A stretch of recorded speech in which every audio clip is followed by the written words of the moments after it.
LFR was dispatched to a confirmed fire, was advised just a general area. As soon as rigs started dispatching, they could see heavy flame and heavy smoke on approach. Seeing that volume of flame from that distance, we initiated a second alarm and then a third alarm, knowing that we were going to need additional rigs and resources for water supply and crews.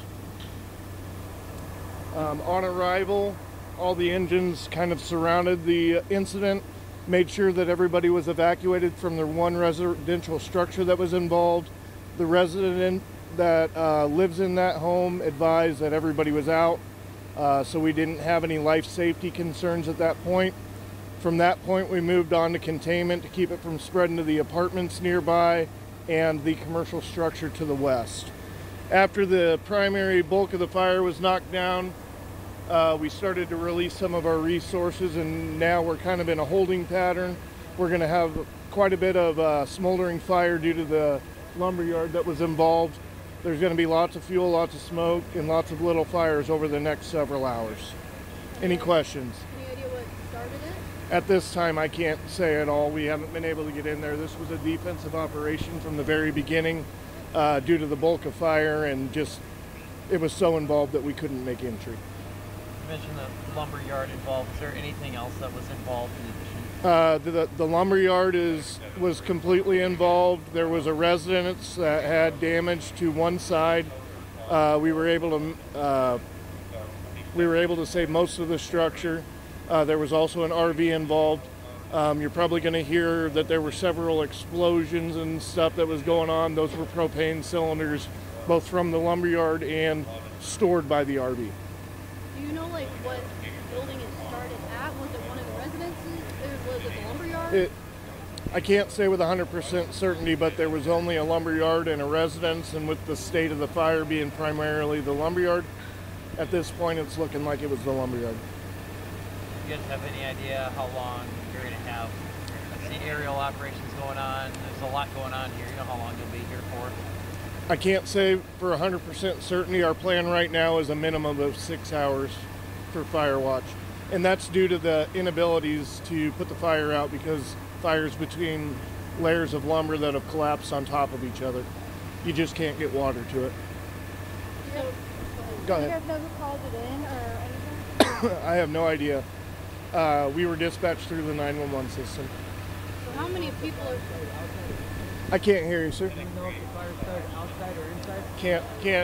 Can't tell you right now. Our fire investigators on scene right now doing an investigation. Do you know how many people are going to be displaced by this? 2 people are going to be need relocation. Talking about the fire investigation, is this university property? Is this at the state level? Or I'm not exactly sure who owns it. I do know that it's a privately owned home. And it's just one home that's kind of in this... One residential structure right behind my left shoulder here. Yep. Any other questions? This one, that's completely like down to the ground. What was that? That was a lumber storage building.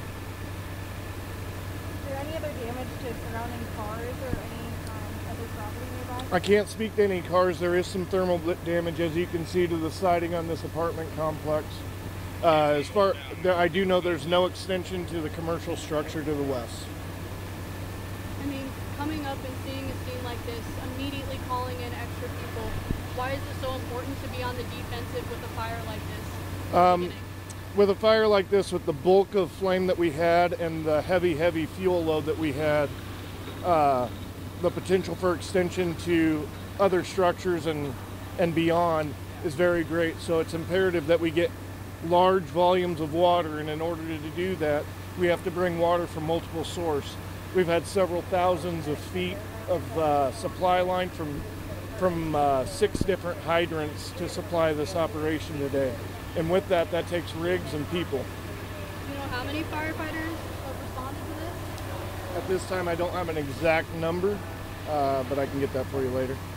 So 4 alarm fires? This was a 3-alarm fire, sir. How often does something like this big happen where you need this many crews? That varies from year to year, but I would say not very often. This is one of the larger incidents. So when I got here, I seen the ambers flying in the air. How Yes. far are you guys going to go looking in to see how if others ever? We'll cover a couple blocks. We'll have crews drive around, make sure that they don't see anything that's popping off. I know it's early. Any estimate for the amount of damage at this point, or is it too early to tell? To be honest, it's too early to tell, and I don't have any idea what the value was before.